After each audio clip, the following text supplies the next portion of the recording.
మీరు ఇంజనీరింగ్ చేశారా? జాబ్స్ కోసం సెర్చ్ చేస్తున్నారా? 3600 మందికి పైగా స్టూడెంట్స్ కి జాబ్స్ వచ్చేలా చేసిన code Gyan 100 days software course లో జాయిన్ అవ్వండి. మీ కెరియర్ ని బిల్డ్ చేసుకోండి. నమస్కారం సార్. నమస్తే. సార్, జనరల్గా ప్రతి ఒక్క భార్యకు కూడా ఇది డౌటే, నేను అడుగుతున్నాను.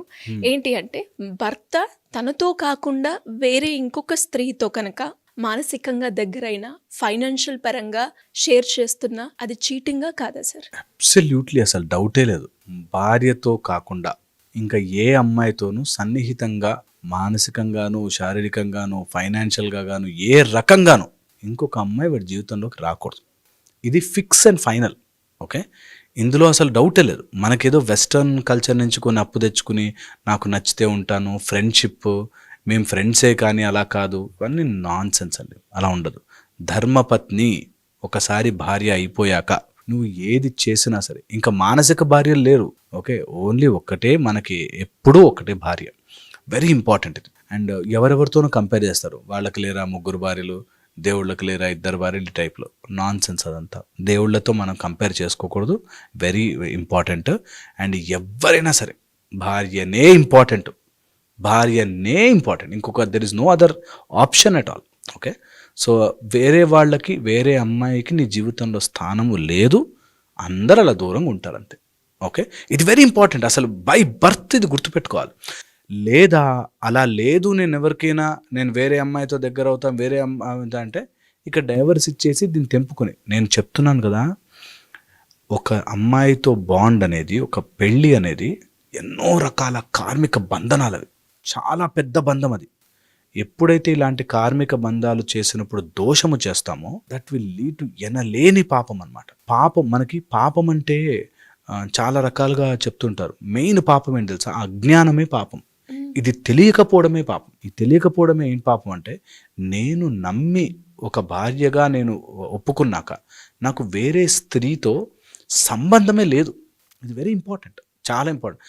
క్యాజువల్గా ఆఫీస్ ఫ్రెండ్స్ అని క్లోజ్గా ఉన్నాము, బూతులు మాట్లాడుకున్నాము, జోకులు వేసుకున్నాము, నాన్ సెన్స్. అది ఉండదు, అది ఉండకూడదు.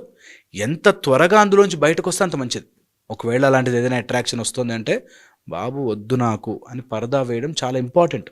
లేనన్ని రోజులు ఏం కాదు, క్యాజువల్ ఫ్రెండే. ఎంత జీవితంలో ఎన్ని నష్టపోతామంటే అన్ని నష్టపోతాం. నా భార్య సరిగ్గా లేదు కాబట్టి నేను ఇట్లా చేశాను, నా భార్య నాతో మంచిగా ఉంటే ఇలా ఎందుకు చేస్తాను, ఏదేమైనా కానీ భార్య చేయకూడదు. తప్పే అది. నువ్వు లోపల ఎన్నైనా కారణాలు చెప్పుకో, నా భార్య సరిగ్గా లేదు, నా భార్యకి బాగాలేదు కాబట్టి, అది నాతో సరిగ్గా ఉంటే అన్నీ బాగుండు, ఎప్పుడు ఇంటికి వెళ్ళినా కోపం పడుతుంది. No way. ఏదన్నా కానీ నువ్వు యాజ్ హస్బెండ్ అట్లా ఉండాలి అంతే. నువ్వు కదలకూడదు. నువ్వు గనక తప్పుదారి పట్టి దానికి కారణాలు ఆమె అని చెప్తున్నావు అంటే రాంగ్. ఏదేమైనా కానీ, ఓకే, ఏదేమైనా కానీ తప్పు అంటే తప్పే. ఇందులో వెరీ స్పెసిఫిక్గా కామన్గా వచ్చేవి ఇలాంటి ప్రాబ్లమ్సే. నా భార్య నాతో ఎప్పుడు కోపంగా ఉంటుంది, నా దగ్గరికే రాదు, నన్ను ఎప్పుడు ఇన్సల్ట్ చేస్తుంది, నన్ను ఎప్పుడు అందరి ముందు తిడుతుంటుంది. అందుకని ఏదేమైనా కానీ నువ్వు ఆ విషయాలు డీల్ చేసుకో, ఆ విషయాలు మాట్లాడుకో, ఆ విషయాలు సెట్ చేసుకో, ఆ విషయాలు గట్టిగా కలిసి ఇద్దరు కూర్చొని కొట్లాడుకోండి. కానీ వేరే స్త్రీని లోపలికి రానివ్వద్దు, వేరే స్త్రీని జీవితంలోకి ఎంటర్ కానివ్వద్దు. అంతే. ఇది ఎంత బాగుంటుందంటే తర్వాత లైఫ్ నిజముగా ఒక పాతివ్రత్యము ఆర్ పత్నీవ్రత్యం, వైఫ్ని కూడా అలాగే చూడాలి. నాకు ఏకపత్ని వ్రతము అన్నీ రాముడు ఎలా అనుకున్నాడు, అలా గనక మీరు అనుకుంటే తెలియని శక్తి మీ లోపలికి వచ్చి చేరుతుంది, అన్నీ కుదురుతాయి. ఓకే, ఇది రుణానుబంధ రూపేణ పశు పత్ని శుతాలయం అని. పత్ని ఒక రుణముగా వస్తుంది నీ దగ్గరికి. నీకు బ్యాడ్ వైఫ్ వచ్చింది అంటే ఎన్నో జన్మల రుణాలు తీర్చుకొని పోవాలి నువ్వు. ఇప్పుడు తప్పు చేసావంటే అది చక్రవడ్డీ కింద ఎన్నో రకాల కర్మలు చుట్టుకుంటాయి. సో ఎట్టి పరిస్థితిలోనూ భార్య ఎలాంటిదైనా కానీ, రాక్షసి కానీ, గయ్యాలి కానీ, నువ్వు తప్పు చేసే హక్కు నీకు లేనే లేదు. Okay, very important. ఇది చాలా సింపుల్, అందరికీ తెలిసినది, నేను కొత్త విషయం ఏం చెప్పట్లేదు.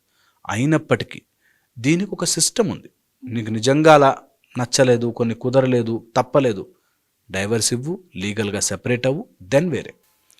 బట్ కార్మికంగా ఒకసారి బంధం ఏర్పడిపోయాక మోసం మాత్రం చేయకూడదు. కట్టి కుడుపుతుంది అంటారుగా, అట్లాగా చుట్టేస్తుంది అలాంటి కర్మ. అండ్ అమ్మాయి కళ్ళలో నీళ్లు తెప్పించి చెడుగా బిహేవ్ చేసి తప్పుదారిగా మాట్లాడి నో వే నో ఛాన్స్. అది ఎప్పటికీ రాకూడదు, ఎవరి జీవితంలో రాకూడదు. అలాంటి సిచ్యువేషన్ ఏ అబ్బాయికి రాకూడదు. నిజంగా అలా మోసం చేయాల్సిన సిచ్యువేషన్ ఏ అబ్బాయికి రాకూడదు.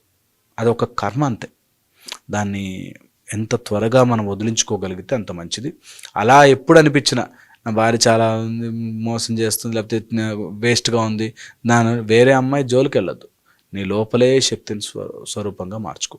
అంతే తప్ప బయట వెళ్ళి బయట తప్పు పని చేసి ఇరుక్కుని అది ఎప్పుడు ఇట్ క్రియేట్స్ నెగిటివిటీ. నేను చెప్తున్నా కదా, it will always cause troubles, ప్రాబ్లమ్సే వస్తాయి. అందులో ఏది కూడా రైట్ అవ్వే ఛాన్సే లేదు. నువ్వేదో అప్పటికప్పుడు ఎంజాయ్ చేస్తున్నావు అనుకుంటున్నావు, కానీ కాదు కాదు కాదు, తప్పే. It's for sure. ఒకవేళ కనుక ఎవరైనా లేడీతో అంటే తెలియకుండానే ఫ్రెండ్షిప్ ఏర్పడిపోయి క్లోజ్ అయిపోయి దాని తర్వాత ఇప్పుడు ఆ అమ్మాయి మా దగ్గరకు వచ్చేవాళ్ళు అలా ఉంటారు. నేను క్యాజువల్గా మాట్లాడానండి, కానీ ఆ అమ్మాయికి నా మీద ఫీలింగ్స్ వచ్చాయి, అందుకని మేము ఇప్పుడు కలిసి తిరుగుతున్నాము, దానికి మా వైఫ్ కుళ్ళు పడుతుంది. ఓకే, నువ్వు ఎట్టి పరిస్థితుల్లో దాన్ని అలౌ చేయకూడదు, నెంబర్ 1. నెంబర్ 2, ఒకవేళ అలా ఎవరికైనా ఉంటే clarify it and come out of it. అది ఎంతకైనా సరే నువ్వు కావాలని కూడా గొడవ పెట్టుకున్నా బయటకు వచ్చే, ఎప్పుడు never do that. Okay, third and the most important point నేను ఇందులో చెప్పాలనుకున్నది, ఒకవేళ నువ్వు అట్లా బయటకు రాలేని పరిస్థితుల్లో ఉంటే కంపల్సరీగా అలాంటివి నీకు జరిగిపోయాయి, తప్పు అయిపోయింది, ఇంకా నా వల్ల కాదు, నేను ఎట్లా చేయాలనుకుంటే ఖచ్చితంగా పర్మిషన్ తీసుకోవాలి, మాట్లాడాలి, తిట్లు తినాలి, దెబ్బలు పడాలి, తెలుసుకోవాలి అండ్ కమ్యూనికేట్ చేయాలి, చెప్పాలి, సారీ చెప్పుకుని క్షమించమని చెప్పి వదిలించుకోవాలి. అంతేకాని దాన్ని ఊరికే ప్రొలాంగ్ చేస్తూ ఎంగేజ్ చేస్తూ ఇద్దరికి న్యాయం చేసేద్దాము, ఇద్దరిని కలిపి చూసేసుకుందాము, అలా జరగదు. దీంతో ఎప్పుడైతే డబ్బు వస్తుందో, ఫైనాన్సెస్ ఎప్పుడైతే ఇన్వాల్వ్ అవుతాయో ఇంకా చెడుగా జరుగుతుంది, ఇంకా చెడుగా మారుతుంది, ఇంకా తప్పుగా మారుతుంది. అందుకని never ever do that. Never వేరే అమ్మాయిని నీ లైఫ్లోకి తీసుకొచ్చి డబ్బు రూపంలోనూ లేకపోతే శారీరక రూపంలోనూ మానసిక రూపంలోనూ అట్రాక్ట్ చేసే పనులు చేయకూడదు. చాలామంది ఏం చేస్తారంటే భార్య ఉంటుంది కానీ వేరే అమ్మాయిని అట్రాక్ట్ చేసే విధంగా మాట్లాడి బిహేవ్ చేస్తారు, which is wrong. Cheap behaviour, cheap. ఎవరైనా కానీ నీకు ఓ లిమిట్ అంతే. నువ్వు ఎట్టి పరిస్థితుల్లోనూ వేరే అమ్మాయిని అట్రాక్ట్ చేయలేవు. ఒకసారి నీకు మ్యారేజ్ అయిపోయిన తర్వాత నీకంటూ భార్య వచ్చాక వేరే అమ్మాయిని అట్రాక్ట్ చేసే పని నువ్వు చేయకూడదు. ఓకే, వాళ్ళని ఏదో అట్రాక్ట్ చేయాలని అలాంటివి ఎప్పుడు మనము చేయకుండా ఉండాలి. అలాంటిది ఏదైనా దోషం ఉంటే, అలాంటిది ఏదైనా పాపం ఉంటే మనకి ఎంత కుదిరినా సుబ్రహ్మణ్య స్వామికి మనం కనుక ప్రే చేసుకోగలిగితే, సుబ్రహ్మణ్య అభిషేకం చేయించగలిగితే ఇలాంటివి ఏవైనా చెడు ప్రభావాలు ఉంటే మెల్లగా పోతాయి. ఓకే, సో సుబ్రహ్మణ్యకి సంబంధించిన ఏదైనా ప్రొసీజర్స్ కానీ లేకపోతే సాధనలు కానీ చేసుకోవడం చాలా ఉపయోగపడుతుంది. లేదంటే హనుమంతుల వారిని పట్టుకుంటే భద్రాంజనేయ స్వరూపం ఎప్పుడు హెల్ప్ చేస్తుంది. హోప్ ఇది హెల్ప్ చేస్తుంది. ఖచ్చితంగా సార్. అండ్ చాలామంది ఇప్పుడు మనం చూస్తే అంటే ఒక్కసారి మీరు అన్నట్టుగానే భార్యతో అంటే పెళ్ళి ఎప్పుడైతుందో మంచైనా చెడైనా లేదంటే ఇంకేదైనా కూడా భార్యకి భర్తే, భర్తకి భార్య సర్వస్వం చెప్తూ ఉంటారు. బట్ అలా కాకుండా ఒక స్టెప్ తీసుకొని ముందుకెళ్ళడం మనం చూస్తే ఇది సైకలాజికల్గా మనకి నెగిటివ్గానే అండ్ స్పిరిచువల్ వైపు మనం వెళ్ళినా మనని కర్మ కూడా ఖచ్చితంగా అబ్సల్యూట్ అది తప్పే. నిజంగా కూడా పీస్ ఆఫ్ మైండ్ ఉండదు. ఖచ్చితంగా మనం అనుకుంటాం కానీ అసలు నో పీస్ ఆఫ్ మైండ్. అలా చేసిన వాడు, తప్పు చేసిన వాడు, చీకటి పని చేసిన వాడు చీకటే. చీకట్లో ఏ పని చేసినా తప్పే. Thank you sir, thank you so much. Suman టీవీలో మీ పర్సనల్ అండ్ బిజినెస్ ప్రమోషన్స్ కోసం కింది నెంబర్కి కాంటాక్ట్ చేయండి.